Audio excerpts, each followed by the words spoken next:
Baik, Assalamualaikum warahmatullahi wabarakatuh. Waalaikumsalam warahmatullahi wabarakatuh. Terima kasih.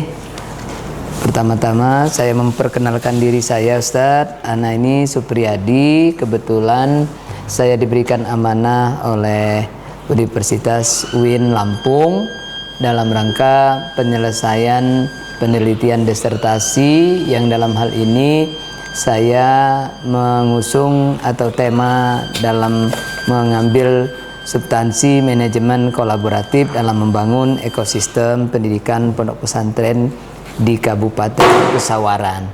Tentu dalam hal ini saya mengambil salah satu sampel saja beberapa pesantren yang ada di Kabupaten Pesawaran. Artinya secara institusi saya tidak membawa nama lingkungan Pondok Pesantren Al-Farabi atau Diniyah Putri atau Darul Hufaz, tapi secara umum sampel itu memang tertuju di sini, Ustaz. Iya, nah, mohon izin, terima kasih saya juga sudah diberi respon dan diberi ruang untuk menyampaikan beberapa hal yang terkait dengan apa yang ingin saya sampaikan terkait dengan manajemen kolaboratif. Tentu dalam membangun pondok pesantren yang mungkin dalam hal ini sudah termasuk luar biasa, pondok kita ini sudah semakin berkembang, semakin maju. Tentu ini ada faktor-faktor penunjangnya, Ustaz. Betul. Nah, dalam hal ini saya bertemu dengan Ustaz siapa, Ustaz? Ustadz Adi Akbar. Adi Akbar sebagai pengajar ya, Ustaz ya? Pengajar. Ya, mohon izin Ustaz. Ana ingin bertanya tentunya dalam hal ini terkait dengan keberlanjutan program pondok pesantren ini jangka panjang, Ustaz ya. Ya, seperti ada hal yang mungkin saya pertanyakan yang seperti ada di tulisan kami. Yang pertama mencakup program-program, Ustaz ya. Ya, tentu program ini bersama telah kita lihat mungkin sudah banyak yang berjalan ya, baik secara mandiri oleh pesantren. Kemudian mungkin program itu sudah dikonsep agar bagaimana pondok ini bisa terus berkembang, berinovasi. Nah, faktor apa saja, Ustadz, yang menentukan keberlanjutan pondok ini supaya tetap berjalan semakin naik grade-nya, Ustaz? Baik.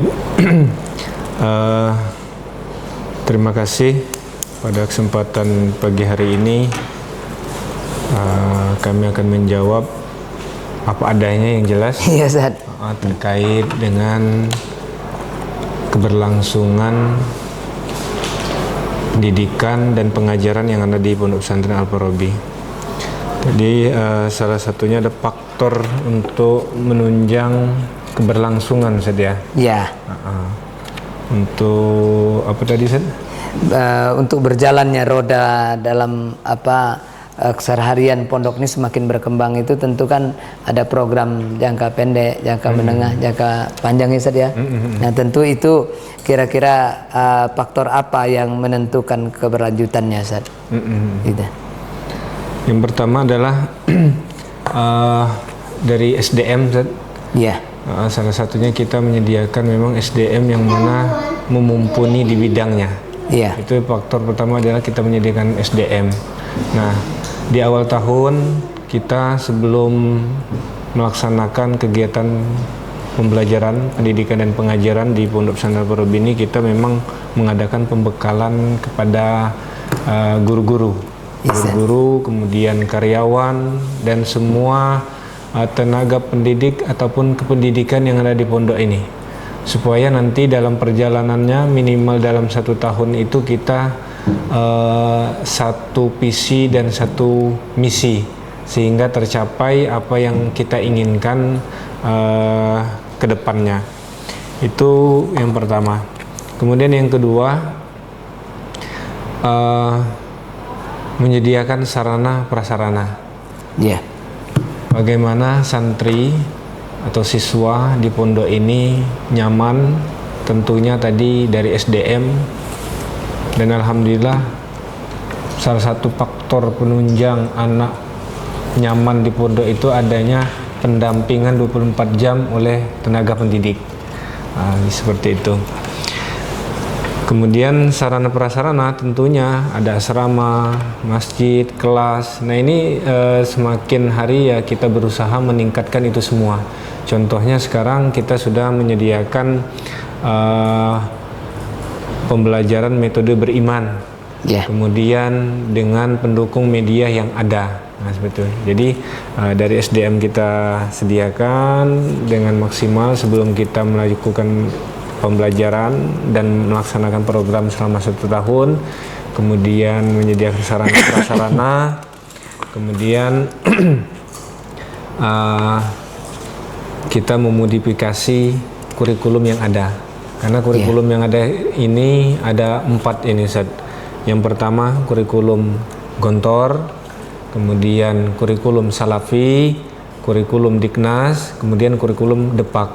Nah, yang mana kurikulum yang ada ini kita adopsi semuanya, kemudian menjadilah namanya kurikulum Pondok Pesantren Al-Farabi. Nah, inilah faktor bagaimana supaya kegiatan pembelajaran yang ada di Pondok Pesantren Al-Farabi ini berjalan, Ustaz.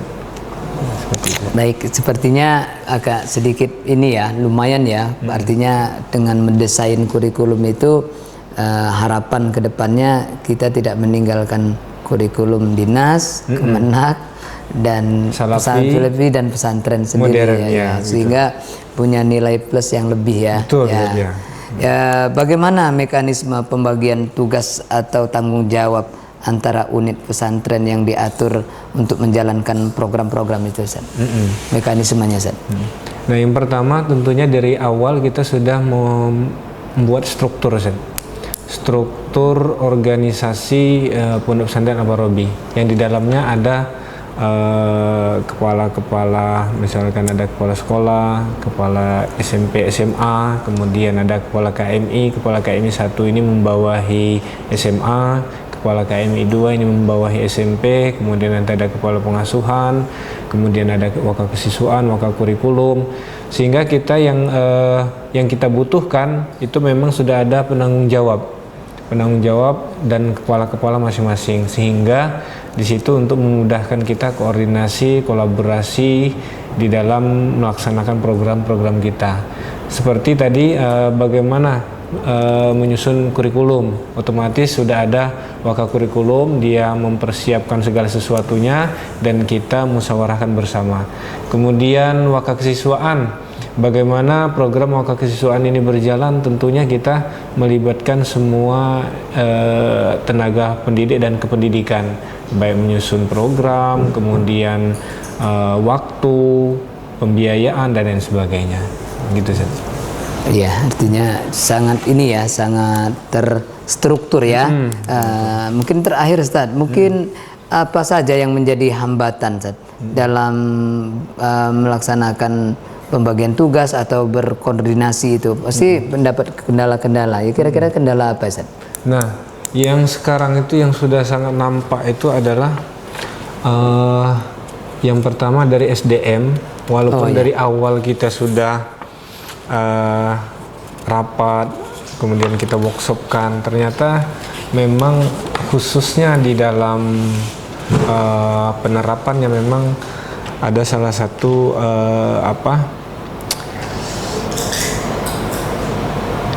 yang terhambat ini di bidangnya, mumpuninya, keahliannya. Memang ada di beberapa sektor memang sudah ada memang ahlinya, tetapi di beberapa sektor juga memang belum secara kafah lah memumpunin itu. Nah, sehingga itu salah satunya yang jadi PR kita. Kemudian itu baik di bidang eskul, kalau di dalam kelas alhamdulillah sudah mumpuni. Memang yang agak terhambat ini di bidang eskulnya. Terkadang sudah kita datangkan, tetapi yang kita rekrut ini kehadirannya di luar ekspektasi, disiplin dia masuknya, melatihnya dan sebagainya, itu. Kemudian yang kedua, hambatan yang kedua adalah sarana prasarana tadi. Walaupun kita sudah sediakan, tetapi memang ada beberapa sektor yang memang masih terhambat di pendukung di sarana prasarananya. Kemudian Jadi, kalau ini ya. waktu insya Allah kita tidak ada hambatan. Mungkin yang sangat urgent itu adalah sarana prasarana, kemudian ada beberapa SDM yang belum secara konsisten melaksanakan program tersebut. Gitu. Oke, Ustaz. Mungkin ada beberapa pertanyaan sedikit lagi, Ustaz. Kira-kira perubahan dalam kurikulum atau metode pembelajaran yang paling terasa saat ini seperti apa, Ustaz? Maksudnya perubahan ya tadi ya, Ustaz tadi bilang kan ada kurikulum 4 yang dikolaborasikan ya, Ustaz. ya, betul. Kira-kira yang terasa saat ini perubahan dari sebuah metode pembelajaran itu seperti apa yang terasa saat ini, Ustaz? Dengan kita mengadopsi 4 kurikulum itu luar biasa dampaknya, bil khusus dampak positifnya ini. Jadi kita memang dari awal kita menyiapkan santri itu tidak fanatik, Ustaz ya. Oh ya. Jadi kalau dia jadi alumni bergabung dengan santri-santri yang memang lulusan pesantren Luar. Salafi, Iya. dia nyambung. Iya, iya. Oh iya, saya Iya, pernah belajar ini, ngobrol nyambung. Iya. Kalau dia gabung dengan alumni pondok pesantren modern, dia juga nyambung. Kalau dia memang murni bergabung dengan kawan-kawan yang ada di umum, dia juga nyambung. Nah ini yang suatu kelebihan yang ada di kita. Kemudian ketika mereka akan melanjutkan ke jenjang pendidikan yang lebih tinggi juga, mereka alhamdulillah tidak ada hambatan. Jadi memang memberikan kemudahan-kemudahan bagi para santri-santri kita atau siswa kita. Oh gitu ya. Dan dalam penerapannya juga, dalam pembelajaran juga alhamdulillah dari guru juga melaksanakan itu. Kemudian santri-santrinya pun tidak terfokus misalkan yang oh kami nggak belajar kitab kuning, ngebahas hanya gitu kan. Padahal kita sekarang sudah alhamdulillah kita adopsi makanya dari kurikulum Salafi itu. Kita ini penerapan bahasa Inggris ternyata kita sudah mengadopsi yang pondok modern. Jadi itu suatu kelebihan lah gitu. Ya, termasuk Kemenak hari ini menggaungkan kurikulum cinta ya. Kurikulum cinta sebenarnya jauh daripada Kemenak. Iya. Punya program itu memang kita sudah pesantren dari zaman bahla, dari zaman dulu memang sudah mengajarkan punya doktrin itu bagaimana supaya menyenangkan ya, ukhuwahnya kuat gitu ya kan, mandiri itu sebenarnya sudah dilakukan oleh pondok pesantren, tetapi ya dari pemerintah baru mencetuskan. Tapi terkait masalah itu semua kan pondok tidak kaget ketika dalam hal apapun perubahan dalam regulasi. Betul. Justru kita mengambil titik kesimpulan ini suatu hal yang mungkin kita hanya tinggal mempolesnya saja, meningkatkannya saja. Alhamdulillah. Mau dari Diknas ada perubahan, mau dari Depok ada perubahan, dan kita sebenarnya betul kata Pak Supri tadi, untuk mempolesnya. Oh ya, ini yang kurang kita ambil. Oh ini kurang baik, memodifikasinya saya kasih ya. Baik. Ini tentu wawancara ini tidak panjang, Ustadz. Tapi ada pertanyaan penutup ini untuk semua yang saya informasikan ke Ustadz. Mungkin titik endingnya saya bicara tentang konklusi itu dari semua hal yang telah kita bicarakan, apa yang mungkin menurut Ustadz ya yang paling penting dan sering dilakukan atau diabaikan dalam membangun kolaboratif itu.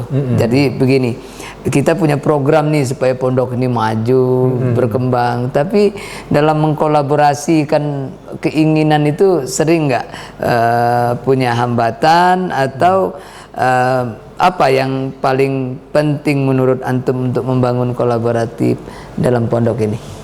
Ya. Khususnya di internal ini saja. Ya, di internal. Likuli roksin ro'yun. Setiap kepala punya pemikiran masing-masing. Atau likulisain maziyah. Likulisain maziyah. Satu, saya punya keinginan A. Yang kedua, saya punya keinginan B. 3, dan begitu juga yang lainnya. Nah, Setelah adanya masing-masing pendapat dan lain sebagainya, itu kita bagaimana menyatukan itu, Sen. Nah, ini yang terkadang memang yang hambatan dulu ya. Yang ada hambatan setelah kita udah musyawarah, deal, tetapi di lapangannya kadang literasi daripada peserta rapat yang akan menerjemahkan hasil rapat itu yang terkadang melenceng, nggak sesuai di luar ekspektasi tadi.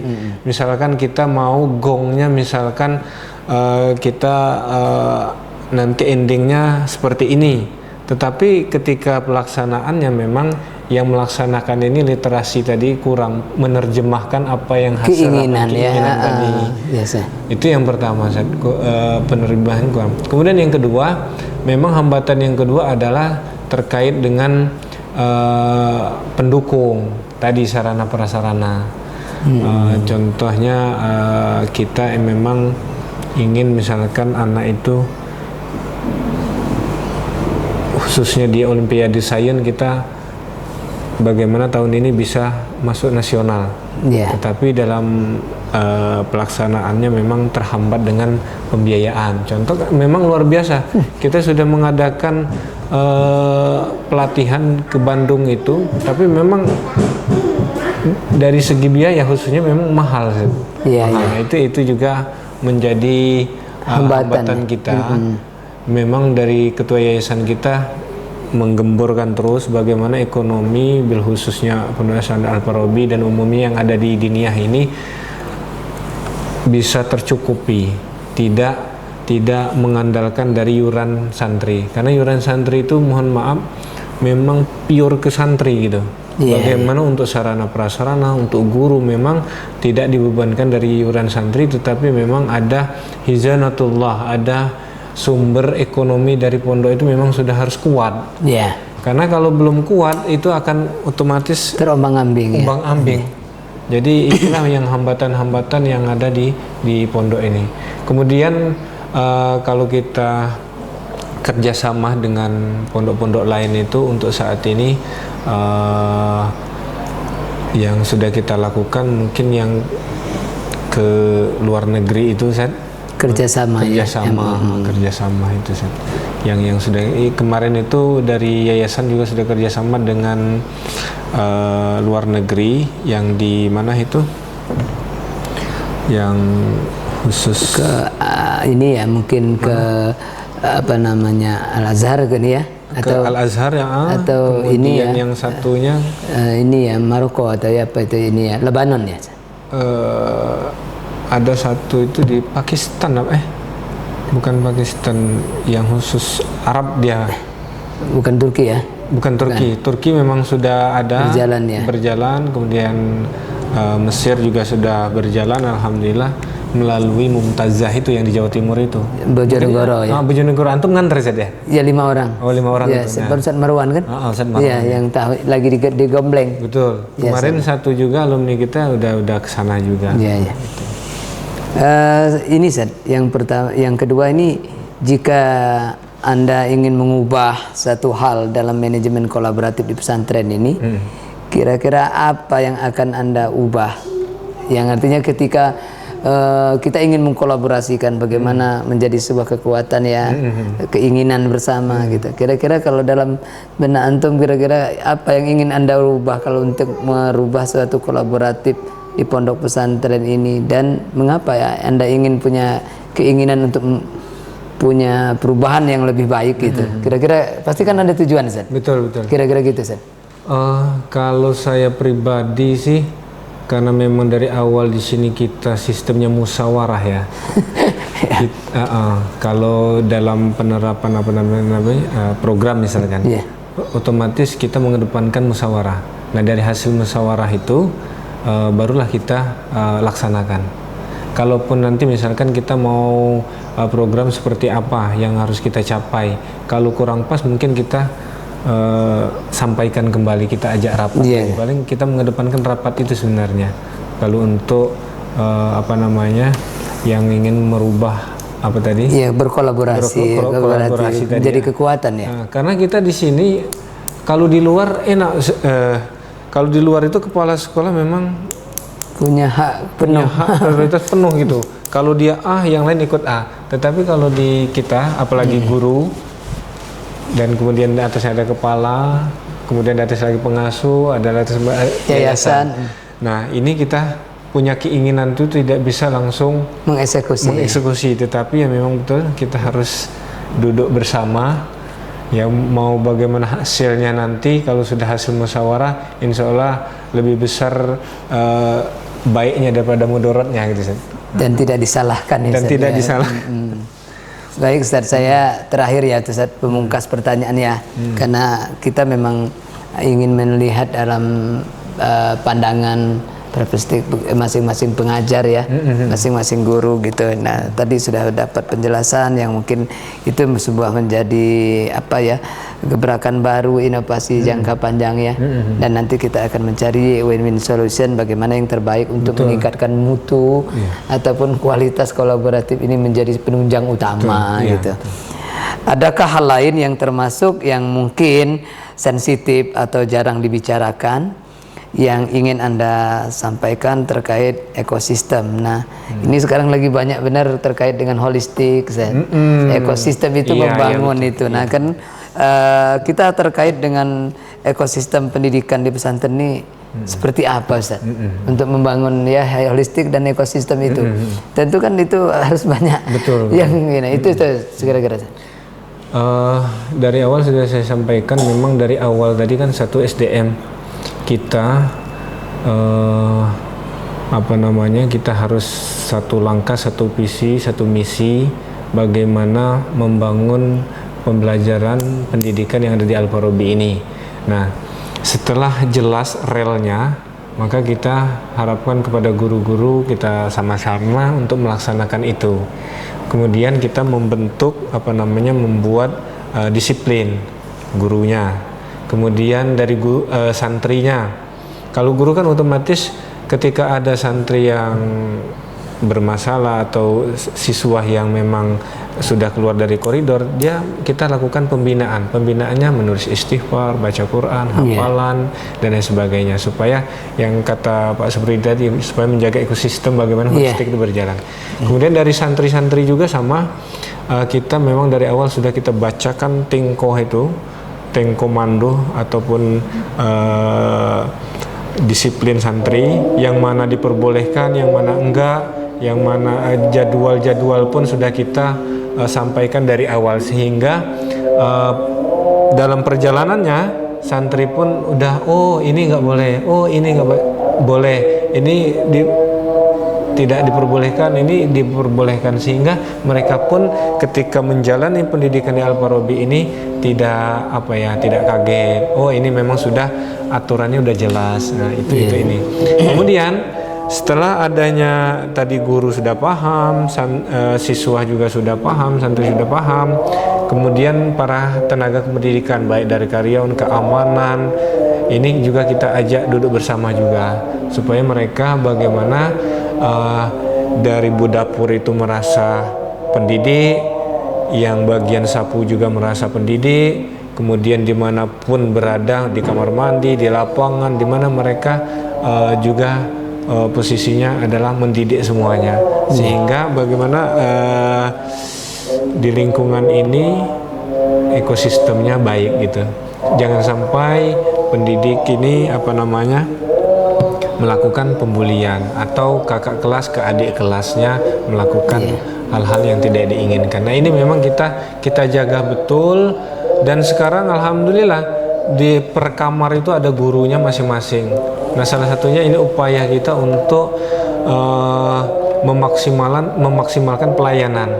Karena kalau pelayanannya baik, insya Allah ekosistem yang disampaikan tadi baik juga sih. Iya. Jadi sekarang bukan hanya terlibat mundabir ya, tapi langsung gurunya mengontrol dalam arti 24 jam memang udah bukan hanya dalam aspek ibadah ya, tapi kedisiplinan belajar sampai ke hal-hal yang sifatnya mereka membantu mereka dalam hal-hal tertentu ya. Ya, itulah Ustaz, kurang lebih apa yang saya sampaikan adalah salah satu tujuan daripada kita sharing ya. Bagaimana ke depan ini menumbuhkan sesuatu perjalanan pesantren ini yang mungkin perlu kita sama-sama mengetahui bahwa kekuatan itu ada di kolaboratif. Kemudian kolaboratif ini sendiri akan membangun sebuah kekuatan nantinya. Dalam hal ini mudah-mudahan penelitian ini nanti bermanfaat. Amin amin. Ya, mungkin sampai saat ini yang lain itu nanti di luar ini aja Ustaz, di luar wawancara yang akan saya tanya karena sifatnya hanya pengamatan Ustaz. Oh ya siap. Ya, tapi saya ucapkan terima kasih. Mohon doanya, minta berkahnya ilmu sama-sama. Ya, karena ini sudah bicara dengan salah satu ustadz yang memang dituju dengan hal ini dengan adik akbar. Mudah-mudahan antum sehat selalu. Amin amin. Saya juga terima kasih kepada tim yang lain. Saya akhiri, wassalamualaikum warahmatullahi wabarakatuh. Waalaikumsalam warahmatullahi wabarakatuh. Cukup ya saya kalau untuk ini masih ada bisa.